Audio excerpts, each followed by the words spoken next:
शिमला की वो पुरानी सड़क जो विशिंग वेल के करीब से गुजरती थी, वहाँ जाना सख्त मना था। इसके बावजूद तकरीबन 19 साल की एक लड़की अकेली उस सुनसान रास्ते पर चली जा रही थी। ये रास्ता इतना सुनसान क्यों है? लगता है उस ऑटो वाले ने ना सही कहा था, इतनी रात को अकेले यहाँ नहीं आना चाहिए था।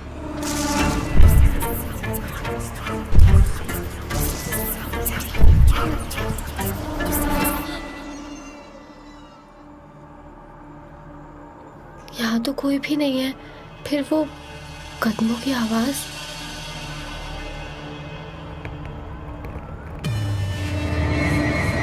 सुहानी, ये आवाज कैसी थी?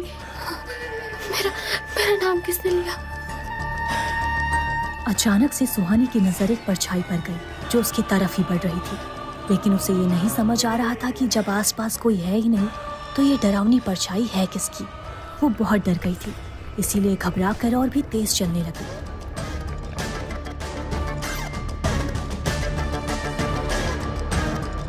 लेकिन जितनी तेजी से सुहानी चल रही थी, वो डरावनी औरत की परछाई उसे पकड़ने के लिए और भी तेजी से उसका पीछा करने लगी। वो साया उसे पकड़ने ही वाला था कि तभी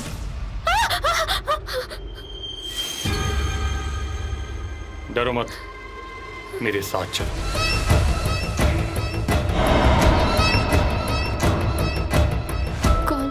कौन है आप? चुपचाप मेरे साथ चलती रहो। इसके छूते ही वो डरावनी औरत की परछाई वो कहाँ गायब हो गई?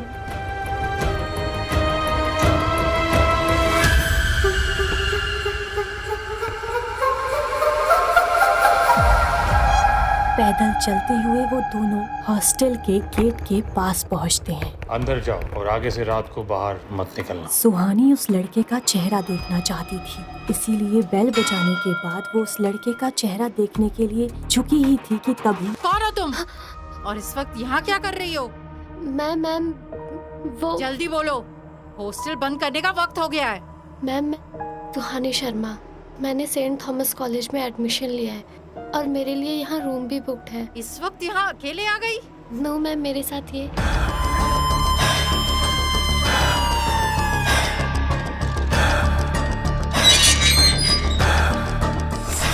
किसे ढूंढ रही हो तुम? जिसके साथ मैं यहाँ आई हूँ, अभी तो यहीं था। यहाँ तो कोई नहीं है। जब मैं यहाँ आई तो तुम अकेली खड़ी थी। देखो काफी देर हो चुकी है, अंदर आ जाओ और याद रहे रात के 8 बजे के बाद हॉस्टल से बाहर जाना मना है। आओ मैं तुम्हें तुम्हारा कमरा दिखाऊं। कौन था वो लड़का? क्या कोई था जो छुपकर सुहानी के ऊपर अपनी नजर रख रहा था?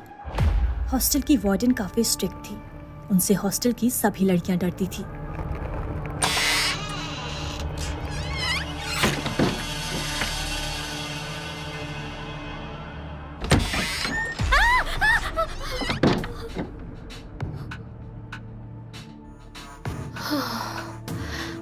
तो तुम मेरी नई रूममेट हो। हाय, आई एम निशा। हाय, सुहानी शर्मा। तुम अभी यहाँ क्यों आ रही हो? अभी तक कहाँ थी? वो अभी मैं हॉस्टल पहुंची हूँ जस्ट। तुम इस वक्त यहाँ आई हो और तुम किस रास्ते से आई हो? पुराने रोड से। और तुम अभी तक जिंदा हो?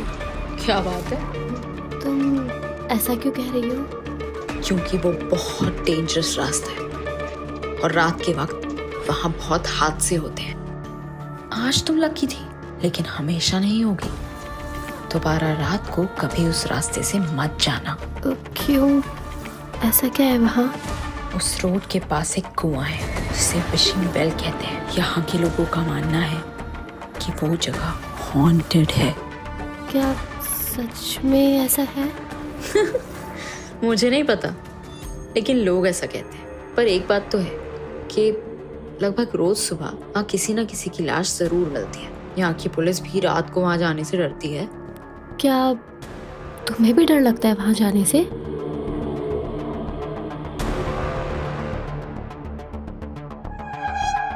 हमारी वार्डन की भयानक शक्ल के अलावा मुझे दुनिया में किसी चीज से डर नहीं लगता। निशा का जवाब सुनकर सुहानी भी हंसने लगती है। इसके बाद निशा और सुहानी के बीच बहुत सारी बातें होती हैं। वो दोनों एक दूसरे को अपने अपने बारे में बताने लगती हैं। आधी रात हो चुकी थी। निशा तो गहरी नींद में सो गई थी, लेकिन सुहानी को नींद नहीं आ रही थी। बार बार उसके दिमाग में उस परछाई और उस लड़के का ख्याल आ रहा था। आखिर था कौन वो लड़का? उसके आने से वो परछाई कहाँ चली गई थी? कहीं वो परछाई मुझे मारने तो नहीं आई थी? वो लड़का, उसने मुझे क्यों बचाया होगा?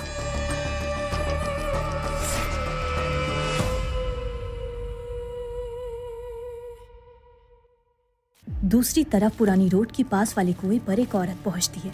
उसके एक हाथ में एक छोटा कैमरा और दूसरे हाथ में एक टॉर्च था। ऐसा लग रहा था कि वो कुछ छानबीन करने के लिए वहां आई है।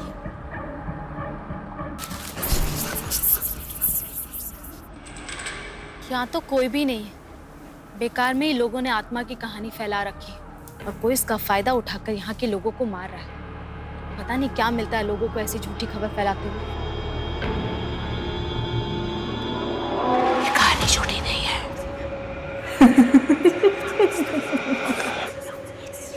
जिसकी आवाज है, नहीं, ये सब मेरा वहम है। मैंने यहाँ के बारे में इतना सुन रखा है, इसीलिए ये सब मेरे साथ हो रहा है। मुझे अपना काम करना ही होगा।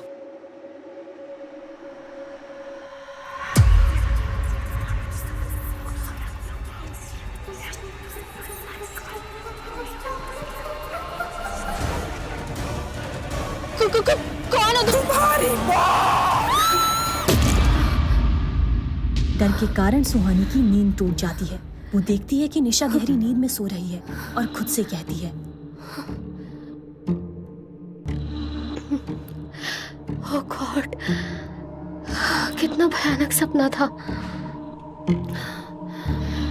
ऐसा लग रहा था जैसे सब कुछ सच में हो रहा है। वो औरत, वो साया, कितना भयानक था।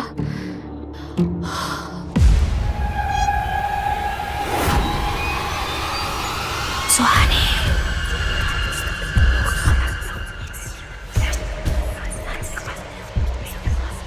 सुहानी की जान के पीछे क्यों पड़ा है वो साया? कौन था वो लड़का और उसने सुहानी की जान क्यों बचाई? क्या है विशिंगल का राज? जानने के लिए सुनते रहिए हमारी सबसे खौफनाक कहानी साया, अ कर्स्ड लव स्टोरी, सिर्फ पॉकेट FM